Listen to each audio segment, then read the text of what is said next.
దేవుడు పరిశుద్ధాత్మ దేవుడు మనతో మాట్లాడబోతూ ఉంటున్నాడు. మన దేవుని యొక్క వాక్యమును లేదా వాగ్దానాలను ఆజ్ఞలను త్వరగా గైకొనడం ద్వారా అనేకమైన లాభాలు ఆశీర్వాదాలు ఉన్నాయి. అందులో కొన్ని లాభాల గురించి ఈరోజు మనము ధ్యానం చేద్దాం. మొట్టమొదటిగా మనము మరొకసారి చదువుకుందాం. జకర్యా గ్రంథం 3వ అధ్యాయం 7వ వచనం. సైన్యములకు అధిపతియగు యెహోవా సెలవిచ్చినదేమనగా, నా మార్గములలో నడుచుచు నేను మీకు అప్పగించిన దాన్ని భద్రంగా గైకొనే యెడల నీవు నా మందిరము మీద అధికారివై నా ఆవరణములను కాపాడువాడవగుదువు. మరియు ఇక్కడ నిలువబడు వారికి కలిగినట్లు నా సన్నిధిని నిలుచు భాగ్యము నీకు ఇస్తును. నా సన్నిధిని నిలుచు భాగ్యము నీకు ఇస్తాను. ప్రియమైన దేవుని బిడ్డలారా, మరి దేవుని యొక్క వాక్యమును మనం చదవడం ద్వారా, ధ్యానం చేయడం ద్వారా, వినడం ద్వారా, ఆ యొక్క వాగ్దానాలను, దేవుని ఆజ్ఞలను మనము గైకొనడం ద్వారా, గ్రహించడం ద్వారా, గ్రహించి ఆ ఆజ్ఞలను లేదా వాగ్దానాలను, దేవుని వాక్యమును మనం నమ్మి గ్రహించి అర్థం చేసుకొని మనం పాటించడం ద్వారా మొట్టమొదటిగా మనం పొందుకునే ఆశీర్వాదం ఏంటంటే దేవుని యొక్క సన్నిధిలో మనము నిలుస్తాము. హల్లెలూయా. అంటే అర్థం ఏంటంటే దేవుని యొక్క రాజ్యంలో మనం ఉంటాం. ఆమేన్. దేవుని యొక్క పరలోక రాజ్యంలో మనము ఉంటాము. కాబట్టి దేవుని బిడ్డలారా, ఇక్కడ ఈ సందర్భాన్ని మనం జ్ఞాపకం చేసుకున్నట్లయితే మరి అక్కడ దేవుని యొక్క సేవకుడు, ప్రధాన యాజకుడైన యెహోషువ కనబడతా ఉన్నాడు. ఆయన దేవుని మందిరంలో మరి దేవుని సేవ చేసినటువంటి ప్రధాన యాజకుడు. ఆయన ఒక దర్శనాన్ని చూస్తూ ఉన్నారు, ఒక కళ్ళు చూస్తూ ఉన్నారు. ఆ కళ్ళు మనం చూస్తే మరి అక్కడ సాతాను కనబడుతుంది, యెహోవా దూత కూడా కనబడుతూ ఉంది. కాబట్టి యెహోషువ కూడా అక్కడ ఉన్నాడు. ఈ యెహోషువ పక్కనే సాతాను ఉంది. ఆ సాతాను ఏమంటుందంటే, ఇక్కడ ఈ యెహోషువ మల్ల వస్త్రాలు వేసుకున్నాడు కాబట్టి అతడు పాపు అని చెప్పేసి ఆయన మీద నింద మోపుచు ఆయన్ని మరి దూషిస్తున్నట్లుగా మనం చూస్తూ ఉన్నాం. అప్పుడు యెహోవా దూత ఈ విధంగా మాట్లాడుతూ ఉన్నాడు. అప్పుడు ఏమని చెప్తున్నాడంటే, యెహోవా దూత అక్కడ నుండి యెహోషుతో మాట్లాడుతున్నాడు. యెహోషుతో మాట్లాడుతూ తన పక్కన ఉన్న వారితో మాట్లాడుతూ ఉన్నాడు. తన పక్కన ఉన్న వారిని చూసి యెహోవా దూత అంటున్నాడు, ఈ యెహోషువకు ఉన్నటువంటి మల్ల వస్త్రాలు తీసేసి ప్రశస్తమైన వస్త్రములు ధరింపజేయండి, తలకు పాగా పెట్టండి అని చెప్తూ ఆ మాటలు చెప్తా ఉన్నాడు. ఆ మాట చదవండి. యెహోషువ మలిన వస్త్రములు ధరించిన వాడై దూత సముఖంలో నిలవబడి ఉండగా దూత దగ్గర నిలుచున్న వారిని చూచి ఇతని బట్టలు తీసివేయుడని ఆజ్ఞాపించి నేను నీ దోషమును పరిహరించి ప్రశస్తమైన వస్త్రములతో నిన్ను అలంకరించి ఉన్నానని సెలవిచ్చెను. చూడండి, ప్రశస్తమైన వస్త్రములతో నిన్ను అలంకరించాలని సెలవిచ్చెను. ఇప్పుడు దేవుని బిడ్డలారా, మరి 2020 అయిపోయింది, 2021లో మనం ఉన్నాం. ఒకవేళ సాతాను ఈ విధంగా మనం కూడా మన పాత జీవితాన్ని లేదా పాప జీవితాన్ని గుర్తు చేస్తూ మన పైన నింద మోపే, చాటులు చెప్పే అవకాశం ఉంటుంది. కానీ ప్రభు అంటున్నారు, వాటిని తొలగిస్తున్నాను, నీకు ప్రశస్తమైన వస్త్రమును ధరింపజేస్తూ ఉన్నాను అని అంటున్నాడు. హల్లెలూయా. కాబట్టి మన దేవుడు ఆ పరిశుద్ధతను కోరుకుంటున్నాడు. కాబట్టి ఈ నూతన సంవత్సరంలో మనము మరి పరిశుద్ధంగా మనము మన జీవితాన్ని ప్రారంభిస్తున్నాం. కాబట్టి ఇది మొదలుకొని మనం పరిశుద్ధంగానే ఉంటాం. కాబట్టి ఈ యొక్క ఆజ్ఞ, ఈ యొక్క మాటలు మనం గైకొనడం ద్వారా మరి ఇక్కడ దేవుని యొక్క ఆజ్ఞ, దేవుని వాక్యం ఏం చెప్తుందంటే, మల్ల వస్త్రాలు తీసేయండి, మీరు ప్రశస్తమైన వస్త్రములు ధరించుకోండి అని చెప్తా ఉంది. హల్లెలూయా. కాబట్టి దేవుని బిడ్డలుగా మన ఈ లోకంలో మన ప్రాణాత్మ శరీరాన్ని పరిశుద్ధంగా ఉంచుకున్నట్లయితే మనం ఎక్కడ నిలబడతాము? దేవుని యొక్క రాజ్యంలో, దేవుని యొక్క సన్నిధిలో మనం నిలబడతాం. కాబట్టి దేవుని బిడ్డలా ఇక్కడ అదే విషయాన్ని చెప్తా ఉన్నారు. యెహోవా దూత అంటే సాక్షాత్తు మరి దేవుడే యెహోవా దూత అని దేవుని యొక్క వాక్యం చాలా సందర్భం చూస్తూ ఉంటాం. ఆ యెహోవా దూత ఎవరు అంటే చాలా మంది బైబిల్ పండితులు చెప్తారు, ఆ యెహోవా దూత యేసుక్రీస్తు ప్రభు అని చెబుతూ ఉంటారు. కాబట్టి యేసుక్రీస్తు ప్రభు అనే చెప్తా ఉన్నాడు. అక్కడున్న వారితో ఆ యెహోషువకున్న మల్ల వస్త్రాలు తీసేయమని చెప్తూ ఉన్నాడు. హల్లెలూయా. కాబట్టి ఆ మాటలు గైకొనండి. నా ఆజ్ఞలు, నా మాటలు మీరు గైకొని దాన్ని గ్రహించి అర్థం చేసుకొని వాటిని మీరు పాటిస్తే నేను మిమ్మల్ని నా సన్నిధిలో నిలిచే భాగ్యం మీకు అనుగ్రహిస్తాను. అందుకే అక్కడ 7వ వచనం మనం చూస్తా ఉన్నాం కదా, గైకొనడం ద్వారా దేవుడు మొట్టమొదటిగా ఆయన సన్నిధిలో, ఆయన యొక్క రాజ్యములో, ఆ పరలోక రాజ్యంలో, నిత్య రాజ్యంలో మనము నిత్యము దేవునితోనే ఉంటాము. హల్లెలూయా, హల్లెలూయా. దేవుని బిడ్డలారా, మరి దేవుడు మనకు నూతనమైన వాగ్దానాలు ఇచ్చాడు. సంవత్సరం ప్రభు సంవత్సరం మన సంఘానికి పరిచయకి ఇచ్చిన వాగ్దానాన్ని మనం జ్ఞాపకం చేసుకుంటున్నాం. అయితే ఇది మొదలుకొని నేను మిమ్మును ఆశీర్వదించదును, ఆ ఆశీర్వాదము క్షేమకరమైన ఆశీర్వాదం. కాబట్టి ఆ యొక్క వాగ్దానాన్ని మనం గైకొనాలి, అర్థం చేసుకోవాలి, నమ్మాలి, మనము ప్రార్థన చేయాలి. అట్లాగే వ్యక్తిగతంగా కూడా దేవుడు మీకు ఏమి ఇచ్చాడు? వాగ్దానాలు ఇచ్చాడు. ఈ వాగ్దానం మీరు ఏం చేయాలి?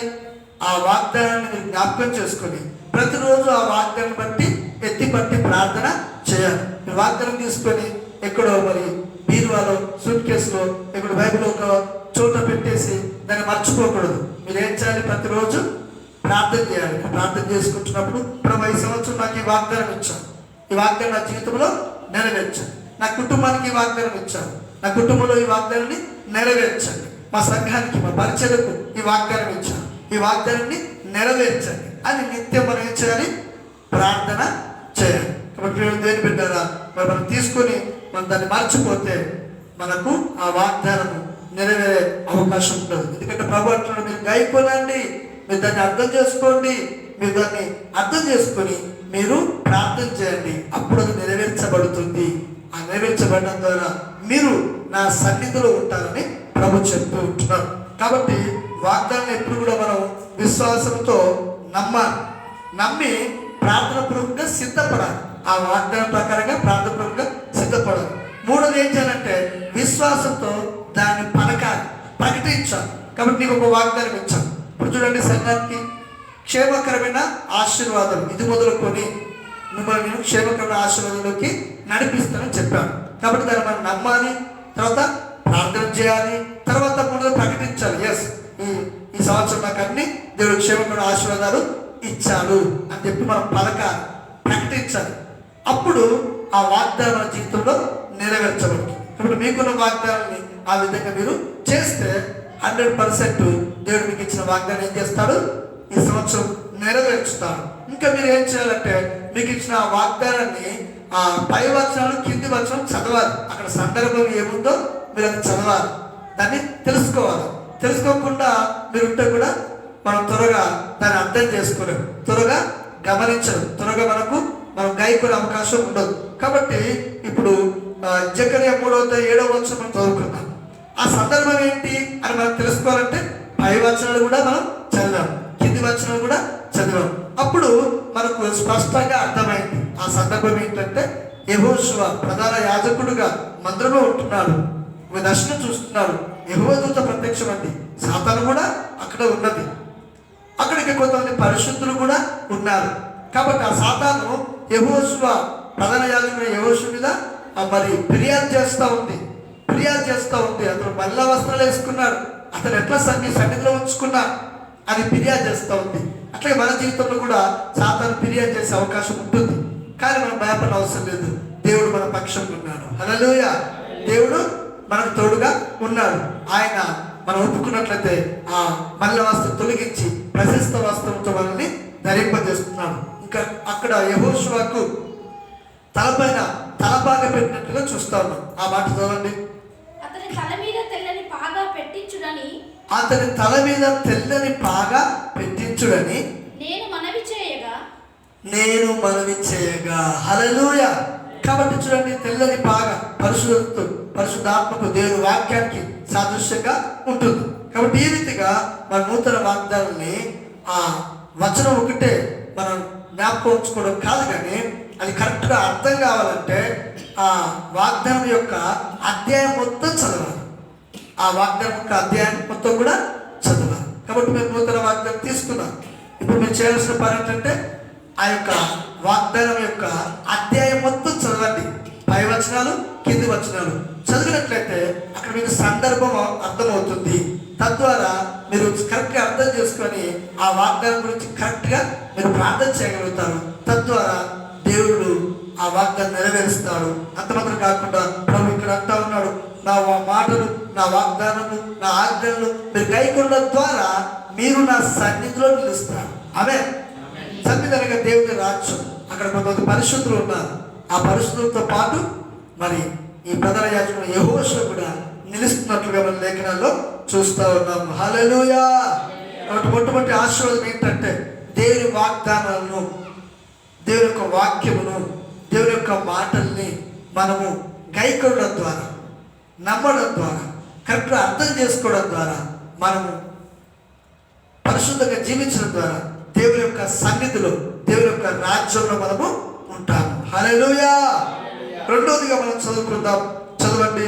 1 యోహాను రాసిన పత్రిక 2వ అధ్యాయం 3వ వచనం నుండి 6వ వచనం వరకు. యోహాను రాసిన పత్రిక 1 యోహాను రాసిన పత్రిక 2వ అధ్యాయం 3వ వచనం నుండి 6వ వచనం వరకు.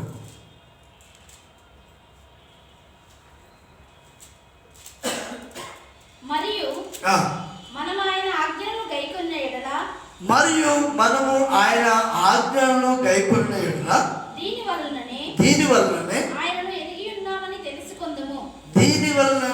ఆయనను ఎరిగి ఉన్నామని తెలుసుకొందుము.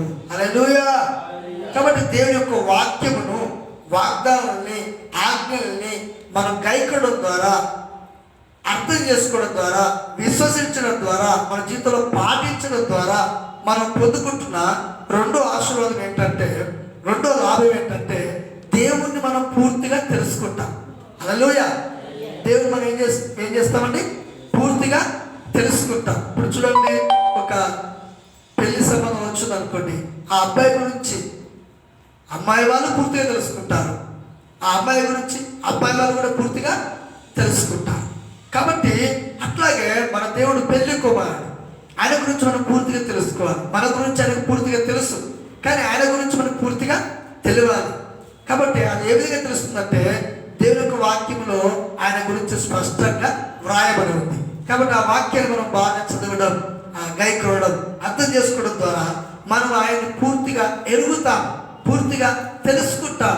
ఆయన మనసు ఎలాంటిది, ఆయన హృదయం ఎలాంటిది, ఆయన ఆలోచన ఎలాంటిది, ఆయన యొక్క ఉద్దేశం ఎలాంటిది, మన పట్ల ఆయన చిత్తం ఏమిటి, దేవుడు మనల్ని ఎంతగా ప్రేమిస్తున్నాడు, ఎంతగా మనల్ని దీవిస్తూ ఉన్నాడు, ఇవన్నీ కూడా మనం ఏం చేసుకుంటాం? అర్థం చేసుకుంటాం, మనం తెలుసుకుంటాం. దేవుడు మన పట్ల ఎంత కనికరం చూపుతున్నాడు, ఎంతగా ఆయన మనల్ని నడిపిస్తూ ఉన్నాడు, ఎంతగా మన బాధ్యతలను భరిస్తూ ఉన్నాడు, ఇవన్నీ కూడా మనం చక్కగా తెలుసుకుంటాం. ఎప్పుడు అంటే ఈ యొక్క వాక్యాన్ని, వాగ్దానాన్ని, ఈ ఆజ్ఞలను మనము పాటించడం ద్వారా, చదవడం ద్వారా, నేర్చుకోవడం ద్వారా, మనం అర్థం చేసుకోవడం ద్వారా మనం రెండోదిగా ఏమి లాభం పొందుకుంటామంటే దేవుని గురించి స్పష్టంగా, క్షుణ్ణంగా మనం అన్ని తెలుసుకునే గొప్ప ఆశీర్వాదం మనకు కలుగుతూ ఉంటుంది. ఇంకా చదవండి. ఆయనను ఎరిగి ఉన్నానని చెప్పుకొనుచు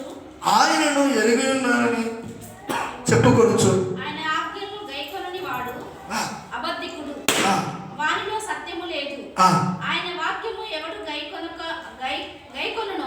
వానిలో దేవుని ప్రేమ నిజముగా పరిపూర్ణమాయెను.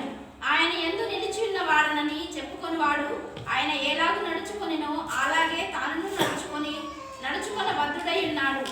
మనం ఆయన ఎందున్నామని దీని వలన తెలుసుకొనుచున్నాము. హల్లెలూయా.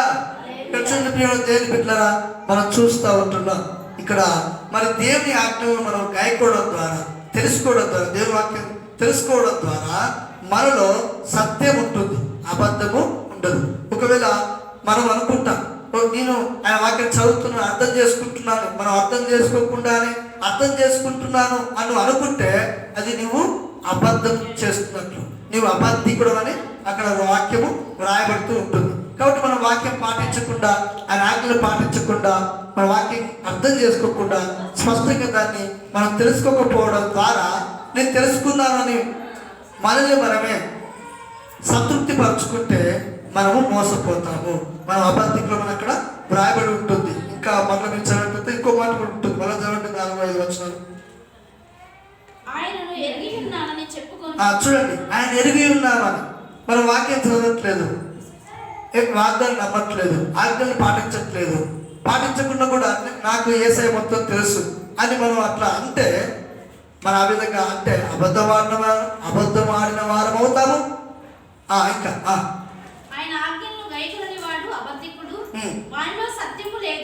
చూడండి, అబద్ధికుడు అవుతాము, సత్యము లేదు.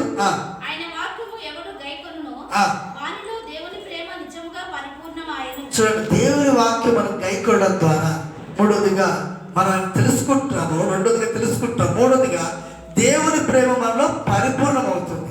ఆమేన్. దేవుని ప్రేమ మనలో పరిపూర్ణం అవుతుంది. అందుకే దేవుని యొక్క వాక్యాన్ని మనం బాగా చదవాలి, ధ్యానం చేయాలి, మనము అర్థం చేసుకోవాలి, పాటించాలి, మనము మన జీవితానికి అన్వయించుకోవాలి, ఇతరులకు ప్రకటించాలి. కాబట్టి ఈ రీతిగా ఆయన యొక్క వాక్యమును, ఆ యొక్క వాగ్దానాలను మనం విశ్వసించి మనము కైకొనడం ద్వారా రెండో ఆశీర్వాదం ఆయన పూర్తిగా తెలుసుకుంటాం. మూడోదిగా ఆయన ప్రేమ మనలో పరిపూర్ణం అవుతుంది. ఇంకా మీరు చదివినట్లయితే 3 ఆశీర్వాదాలు మనం చదువుకుందాం. మొదటి రాజుల గ్రంథము 11వ అధ్యాయం 38వ వచనం.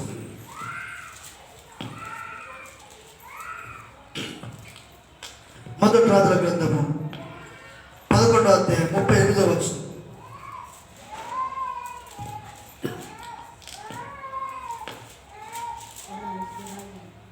నేను నీకు ఆజ్ఞాపించినదంతయు నీవు విని నా మార్గములను అనుసరించి నడుచుచు నా దృష్టికి అనుకూలమైన దానిని జరిగించుచు నా సేవకుడైన దావీదు చేసినట్లు నా కట్టడలను నా ఆజ్ఞలను గైకొన్న ఎడల నేను నీకు తోడుగా ఉండి దావీదు కుటుంబమును శాశ్వతముగా నేను స్థిరపరచినట్లు నిన్ను స్థిరపరచి ఇశ్రాయేలు వారిని నీకు అప్పగించేదను. హల్లెలూయా. చూడండి, 4వ ఆశీర్వాదం చూస్తా ఉన్నాం. దేవుని యొక్క వాక్యాన్ని, ఆయన వాగ్దానాలను, ఆయన యొక్క ఆజ్ఞల్ని మనం అర్థం చేసుకొని పాటించడం ద్వారా 4వ ఆశీర్వాదం ఏంటంటే దేవుడే మనకు తోడుగా ఉంటాడు. ఆమేన్. దేవుడే మనకు తోడుగా ఉంటాడు. ఇప్పుడు దేవుడు తోడు అవసరం లేదు అన్న వాళ్ళు ఎవరు ఉన్నారా? ఎవరు లేరు. అందరూ కూడా మనం ఎవరి తోడు కూడా కోరుకుంటాం? దేవుని యొక్క తోడును మనం కోరుకుంటాం. కాబట్టి ఆయన తోడు, ఆయన నిత్యం నీతో ఉండాలంటే, ఆయన నిత్యం నీతో నడవాలంటే మనం ఏం చేయాలంటే ఆయన ఆజ్ఞల్ని, ఆయన మాటల్ని, ఆయన వాగ్దానాల్ని మనం చక్కగా అర్థం చేసుకొని పాటించాలి. కైకొనడం అంటే అర్థం ఏంటంటే పాటించడం, మన జీవితంలోకి అన్వయించుకొని ఆ వాక్య ప్రకారంగా మనం నడవడం, ఆ వాగ్దానాల ప్రకారంగా మనము జీవించడం. కాబట్టి దేవుని బిడ్డలారా, ఆ విధంగా జీవిస్తున్నప్పుడు దేవుడు మనకు తోడుగా ఉంటాం. ఇక్కడ ఈ సందర్భము గురించి మనం ధ్యానం చేస్తాం. ఇక్కడ సందర్భం ఏంటంటే, మరి దావీదు తర్వాత మరి ఇశ్రాయేలు ప్రజలకు, యూదులందరికీ రాజుగా సొలొమోనును దేవుడు చేశాడు. సొలొమోను రాజుగా కొనసాగుతూ ఉన్నాడు. మొదట్లో మంచిగానే ఉన్నారు, కానీ ముగింపులో, మధ్యలో నుండి ముగింపు వరకు ఆయన దేవుడి నుంచి దూరం అయిపోయి దేవునికి వ్యతిరేకంగా ఆయన జీవించాడు, ఆ ప్రజలందరూ కూడా జీవించారు. కాబట్టి తనకు వ్యతిరేకంగా జీవించారు. కాబట్టి దేవుడు ఏం చేశాడంటే, అతని సైన్యాధిపతి ఒక ఆయన ఉంటే అతన్ని దేవుడు లేపాడు. అతనితో యెరోబాముతో ఈ మాటలు పలుకుతున్నాడు. కాబట్టి దావీదు కుమారుడైన సొలొమోను దావీదు వలె ఆయన భయభక్తి కలిగి లేడు గనక అతని రాజ్యాన్ని నేను 2 భాగాలు చేస్తున్నా, అతని రాజ్యాన్ని ఏం చేస్తున్నా, 2 భాగాలు చేస్తున్నా అని చెప్పేసి 10 గోత్రాలు ఈ యెరోబాముకు దేవుడు ఇస్తున్నాడు. ఆ సందర్భం అక్కడ రాయబడి ఉంటుంది. మీరు చదివినట్లయితే ఆ పై వచ్చిన ఒక మాట చదవండి. మొదటి రాజులు 11వ అధ్యాయం 25వ వచనం చదవండి.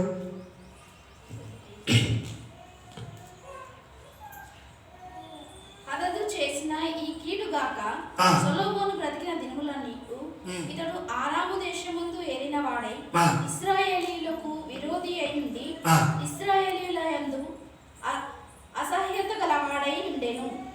మరియు సొలొమోను సేవకుడైన యెరోబాము సహా రాజు మీదికి లేచెను.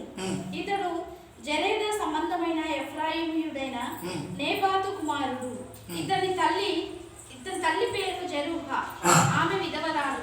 ఇతడు రాజు మీదికి లేచుటకు హేతువేమనగా, సొలొమోను మిల్లో కట్టించి తన తండ్రి అయిన దావీదు పురమునకు కలిగిన బీటలు బాగు చేయుచుండెను.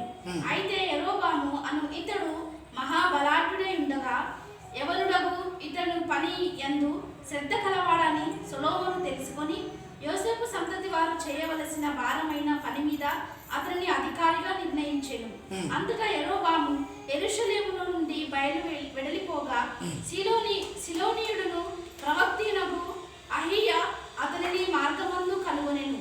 అహీయా క్రొత్త వస్త్రము ధరించుకుని ఉండెను. వారిద్దరు తప్ప పొలములో మరి ఎవడునూ లేకపోయెను.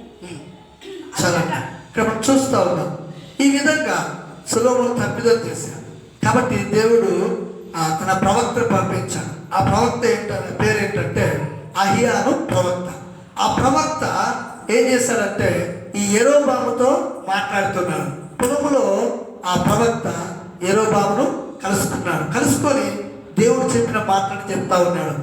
నీకు దేవుడు రాజ్యాన్ని ఇవ్వబోతున్నాడు. సొలొమోను పరిపాలిస్తున్న ఈ రాజ్యంలో 10 గోత్రాలు అంటే 90% నీకు ఇస్తున్నాడు. ఒక 10% సొలొమోను కుమారుడైన రెహబాముకు ఇస్తున్నాడు. కాబట్టి నీవు దావీదు వలె నాకు భయభక్తులు కలిగి నా మాటలు గైకొని నా ఆజ్ఞలు గైకొని నడిచినట్లయితే దావీదు వలె నిన్ను నేను ఆశీర్వదిస్తాను. దావీదు వలె నిన్ను రాజ్య పరిపాలన చేయుటకు నేను దీవిస్తాను అని చెప్పాడు. చూడండి, నిజంగా ఎంత గొప్ప భాగ్యం కదా. ఇతడు వాస్తవానికి రాజవంశస్థుడు ఏమి కాదు. ఈ యరొబాము రాజవంశస్థుడు కాదు. ఆయన మరి రాజు కింద సైన్యాధిపతిగా సైన్యంలో ఒక సైనికుడుగా ఉంటున్నాడు. అతని తల్లి విధవరాలు, తండ్రి లేడు, పేద స్థితిలో ఉన్నవాడు.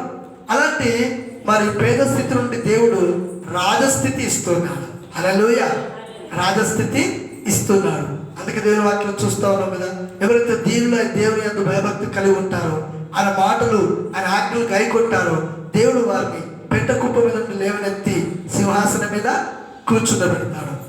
రాజులతో సమానంగా దేవుడు చేస్తాడు. అంటే ఉన్నతమైన స్థితిలోకి దేవుడు తీసుకొని వస్తాడు. అందుకే దావీదు దేవుని వాక్యాన్ని బాగా ప్రేమించాడు, ఆయన ఆజ్ఞలు పాటించాడు, ఆయన వాక్య ప్రకారంగా నడుచుకున్నాడు. కాబట్టి దేవుడు దావీదును ఆశీర్వదించాడు. ఇక్కడ సొలొమోను ఆ విధంగా నడుచుకోవడం లేదు.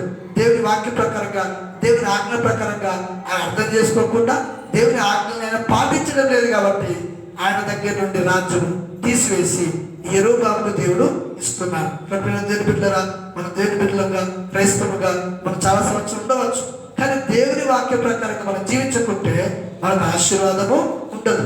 ఆ వాగ్దానం మన జీవితంలో నెరవేర్చబడదు. కాబట్టి మనం తీసుకున్న వాగ్దానాలు మన జీవితం నెరవేర్చబడాలంటే మనము ఈ దేవుని ఆజ్ఞల్ని మనం గైకొనాలి, అర్థం చేసుకోవాలి, ఆజ్ఞల ప్రకారంగా మనము జీవించాలి, ఆజ్ఞల ప్రకారంగా మనం నడుచుకోవాలి. కాబట్టి ఆ విధంగా దేవుని యొక్క ఆజ్ఞల ప్రకారం మనం నడుచుకోవడం ద్వారా మనం పొందుకునే 4వ ఆశీర్వాదం ఏంటంటే దేవుడే మనకు తోడుగా ఉంటాడు. ఆమేన్. అక్కడ ఆ యొక్క యరొబాముతో దేవుడు తన ప్రవక్త ద్వారా మాట్లాడుతూ ఉన్నాడు. తన ప్రవక్త ద్వారా మాట్లాడుతున్నాడు. దావీదుని ఏ విధంగా ఆస్వాదించాను, నిన్ను కూడా ఆ విధంగా ఆస్వాదిస్తా. నువ్వు నమ్మకంగా నా ఆజ్ఞ గైకొని నా వాక్య ప్రకారంగా నువ్వు రాజ్య పరిపాలన చేయు అని అంటున్నాడు. వాక్య ప్రకారంగా రాజ్య పరిపాలన చేయు అంటున్నాడు. అయితే దేవుడు ఎప్పుడు ఈ పని చేశాడంటే వెంటనే మరి సొలొమోను కాలంలో చేయలేదు. ఎందుకంటే దావీదుకు దేవుడు వాగ్దానం చేశాడు. దావీదును బట్టి సొలొమోను జీవించినంత కాలము రాజ్యాన్ని 2 భాగాలు చేయలేదు. కానీ సొలొమోను చనిపోయిన తర్వాత సొలొమోను కుమారుడైన రెహబాము కాలంలో దేవుడు 10 గోత్రాలను ఈ యరొబాముకు ఇచ్చాడు. హల్లెలూయా. ఎందుకంటే దేవుడు మరి వాగ్దానం చేసినప్పుడు దాన్ని నెరవేర్చగల శక్తి సమర్థుడు. దేవుడు మరి దావీదును బట్టి సొలొమోను పట్ల కొంచెం కనికరం చూపాడు. అయినా కూడా సొలొమోను గ్రహించట్లేదు. ఏమన్నా దేవుడు నన్ను కనికరించడానికి నాలో మంచిదనం ఏమీ లేదు, అయినా దేవుడు కనికరిస్తున్నాడు. ఎందుకు కనికరిస్తున్నాడంటే నా తండ్రిని బట్టి, దేవుని యొక్క కనికరం బట్టి నన్ను ఇంకా దేవుడు దయ చూపుతున్నాడు, ఇంకా దేవుడు నన్ను నా పేరు నిలబెడుతున్నాడు అని అర్థం చేసుకోకుండా జీవించాను. అయినా దేవుడు మరి ఆయన మంచితనాన్ని బట్టి ఆయన కాలంలో రాజ్యాన్ని విభజించినది, కానీ అతను చనిపోయిన తర్వాత రాజ్యాన్ని విభజించినట్లుగా మనము చూస్తూ ఉంటున్నాం. కాబట్టి మేము దేవుని బిడ్డలారా, మన జీవితంలో కూడా కొన్ని సందర్భంలో మనము ఆ దేవుని ప్రేమను అర్థం చేసుకోవాలి, దేవుని కృపను కనికరమును అర్థం చేసుకోవాలి. మనం కొన్ని సందర్భాల్లో బలహీనంగా ఉన్నప్పటికీ దేవుడు క్షమిస్తూ కనికరిస్తూ ఉంటారు. దైవజనులు అనుకుంటూ ఉంటాం దేవుడు మనం దీవించిన కారణం ఏంటంటే, మరి దేవుడు మనం ప్రార్థన చేసుకుంటున్న కొన్ని సందర్భంలో దేవుడు ఆశీర్వదిస్తూ ఉంటారు. కారణం ఏంటంటే దైవజనులు మన కోసం ప్రార్థన చేస్తాం. హల్లెలూయా. దైవజనులు మన కోసం ప్రార్థన చేస్తారు. కాబట్టి దైవజనులు ప్రార్థన చేస్తున్నారు కదా, నేను ప్రార్థన చేసుకోను అంటే అది నీకు ఆశీర్వాదము కాదు. అందుకే నువ్వు ప్రార్థన చేయాలి. దైవజనులు తప్పకుండా వాళ్ళు ప్రార్థన చేస్తారు. నువ్వు వాక్యం చదువుకోవాలి, నువ్వు ప్రార్థన చేసుకోవాలి, నువ్వు దేవుని వాక్య ప్రకారంగా నడుచుకోవాలి. ఆ విధంగా చేస్తే నీకు 4వ ఆశీర్వాదం ఏంటంటే, దేవుడే ప్రతిరోజు నీకు తోడుగా ఉంటాడు. హల్లెలూయా. చూడండి, ఇక్కడ ఒక తండ్రి లేని వ్యక్తిని దేవుడు రాజుగా చేస్తున్నాడు. హల్లెలూయా. కాబట్టి చాలా పేద స్థితిలో నుండి దేవుడు యెరొబామును రాజస్థితిలోకి తీసుకుని వచ్చాడు. హల్లెలూయా. దేవుని బిడ్డలారా, ఆ యొక్క దేవుని వాక్యం మనం గైకొనడం ద్వారా, ఆ వాగ్దానాలు మనం చదవడం ద్వారా, వినడం ద్వారా, మనం పాటించడం ద్వారా మనము దేవుని యొక్క తోడును మనము పొందుకుంటాం. దేవుని యొక్క తోడును మనం పొందుకుంటాం. దేవుని బిడ్డలారా, ఇక్కడ 4వ ఆశీర్వాదం మనం చూస్తూ ఉంటున్నాం. దేవుడే మనకు తోడుగా ఉంటాడు. దేవుడే మనకు తోడుగా ఉంటాడు. కాబట్టి మన దేవుడు ఇచ్చిన ఈ వాగ్దానాలు, దేవుని వాక్యాన్ని, దేవుని ఆజ్ఞల్ని మనం మొట్టమొదటిగా ఏం చేయాలి? నమ్మాలి. రెండోదిగా ఏం చేయాలి? ప్రార్థన చేయాలి, విశ్వాసంతో ప్రార్థన చేయాలి. మూడవదిగా మనము ప్రకటించాలి. విశ్వాసంతో ఏం చేయాలి? ప్రకటించాలి, పలకాలి. దేవుడు నాకు ఈ సంవత్సరం ఈ వాగ్దానం ఇచ్చిండు, ఇది మొదలుకొని నేను మిమ్మల్ని ఆస్వాదిస్తాను. ఈ సంవత్సరం దేవుడు అన్ని విషయాలను ఆస్వాదిస్తున్నాడు. నేను అన్ని రకాలుగా ఈ సంవత్సరం దీవించబడ్డాను. ఆ ఆశీర్వాదం ఎలాంటిదంటే క్షేమకరమైన ఆశీర్వాదం అని మనం పలకాలి, అవసరంతో ప్రకటించాలి. దేవుడు నాకు ఇచ్చాడు, నాకు ఇంట్లో ఫ్రిడ్జ్ లేదు, దేవుడు ఫ్రిడ్జ్ ఇచ్చాడు. ఎందుకంటే దేవుడు చెప్పాడు కదా, నన్ను ఆస్వాదిస్తాను. దేవుడు చెప్పాడు. ఫ్రిడ్జ్ లేదు ఇంట్లో, దేవుడు ఫ్రిడ్జ్ ఇచ్చాడు. ఆత్మీయంగా నేను ప్రార్థన తక్కువగా ఉన్నాను, లేదు నాకు ప్రార్థన ఎక్కువగా వస్తుంది. నేను ఈ సంవత్సరం నుండి 1 గంట సేపు ప్రార్థన చేస్తాను. దేవుడు నాకు ఆ ప్రార్థన ఆశీర్వాదము ఇచ్చాడు. ఈ విధంగా మనం నమ్మి మనం 1 గంట సేపు ప్రార్థన చేయాలి. రోజు 10 నిమిషాలు చేసుకునే దానికి కావచ్చు, కానీ ఈ సంవత్సరం నువ్వు దేవుడిని ఆస్వాదిస్తా అంటున్నాడు. ఆత్మీయంగా, శారీరకంగా, ఆర్థికంగా, మానసికంగా అన్ని రకాలుగా దేవుడు ఆస్వాదిస్తా అంటున్నాడు. కాబట్టి నువ్వు ఇంకెక్కువగా దీవించబడాలి. గత సంవత్సరంలో 10 నిమిషాలు ప్రార్థన చేసుకునేదాన్ని కావచ్చు, కానీ సంవత్సరం 1 గంట సేపు ప్రార్థన చేయడానికి నువ్వు సమర్పించుకోవాలి. హల్లెలూయా. కాబట్టి ఆ విధంగా మనం చేయాలి. తర్వాత వాగ్దానం అని ఏం చేయాలి? తీసుకుని వెళ్ళి బీరువాలో పెట్టేయాలి. అంతేనా? చాలా మంది వాగ్దానాలు మరి సాక్ష్యం చెప్పుకున్నప్పుడు వాళ్ళ వాగ్దానం వాళ్ళకి గుర్తులో పోగొట్టుకున్నారు. ఆ విధంగా ఉండకండి. ఆ వాగ్దానం భద్రంగా దాచిపెట్టుకొని ఆ వాక్యాన్ని మీరు ఏం చేయండి? చదవండి. ఆ అధ్యాయాన్ని మొత్తం కూడా చదవండి. ఆ వాగ్దానం యొక్క ఆ వాక్యం యొక్క పై వచనాలు, కింది వచనాలు మీరు చదవండి. ఒకరు మీకు చదువు రాకుంటే మీ పిల్లలతో చదివించుకుంటే అక్కడ సందర్భం మొత్తం అర్థమవుతుంది. ఆ సందర్భం మొత్తం మీకు అర్థమవుతుంది. మీరు గైకొంటారు. అప్పుడు మీరు ప్రార్థన చేయగలుగుతారు, అప్పుడు మీరు విశ్వసించగలుగుతారు. కాబట్టి ఆ విధంగా మీరు చేయండి. ప్రతిరోజు ప్రార్థన చేయండి. సంఘ వాగ్దానాన్ని, మీ వాగ్దానాన్ని ఎత్తిపట్టి మీరు జ్ఞాపకం ఉంచుకొని ఏం చేయాలి? ప్రార్థన చేయాలి. అప్పుడు దేవుడు మీ జీవితంలో ఆ వాగ్దానం నెరవేరుస్తాం. కాబట్టి ఈ విధంగా మన దేవుని యొక్క వాక్యాన్ని మనం చదవడం ద్వారా, గైకొనడం ద్వారా, ఆయన ఆజ్ఞలు పాటించడం ద్వారా మొట్టమొదటిగా మనం పొందుకుంటున్న ఆశీర్వాదం ఏంటి? ఆయన సన్నిధిలో నిలిచి ఉంటాం, ఆయన రాజ్యంలో నిలిచి ఉంటాం.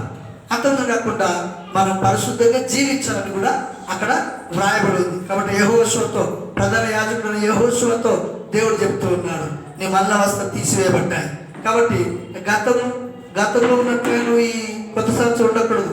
గతం ఉన్నట్లుగా నీ ఆలోచన, నీ తలంపు, నీ ప్రవర్తన, నీ జీవితం ఉండకూడదు. ఎందుకంటే నూతన సంవత్సరంలో అడుగు పెట్టావు, నీవు కూడా నూతనంగానే ఉండాలి.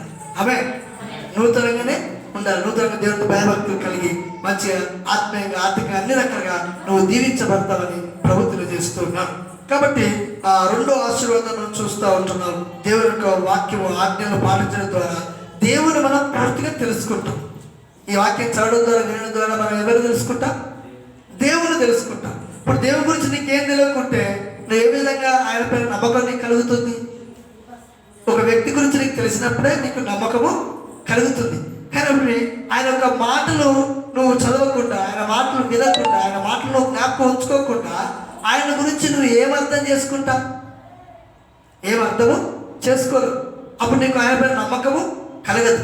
కాబట్టి వినుట వల్ల విశ్వాసము కలుగును.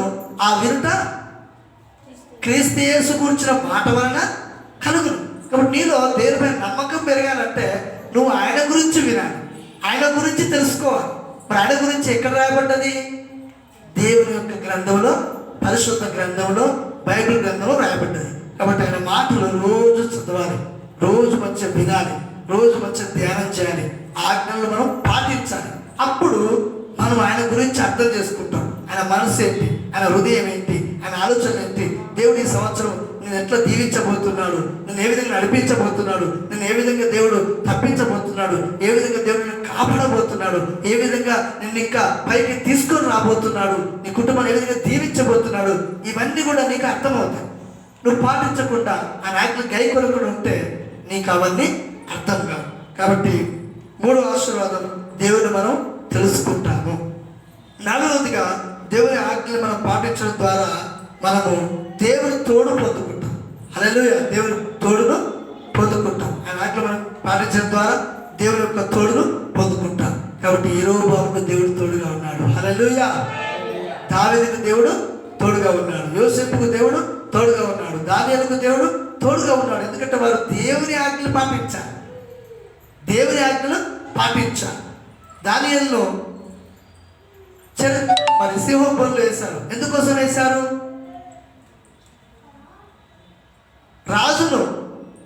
రాజు యొక్క విగ్రహాన్ని పూజించాలి, నమస్కరించాలని చెప్పి శాసనం తీసుకొచ్చారు. కానీ దేవుని యొక్క వాక్యం రాయబడి ఉంది, దేవుని తప్ప ఎవరిని కూడా మనం పూజించకూడదు, దేవుని ఒక్కరినే పూజించాలి అని దేవుని వాక్యం, దేవుని ఆజ్ఞ ఉంది.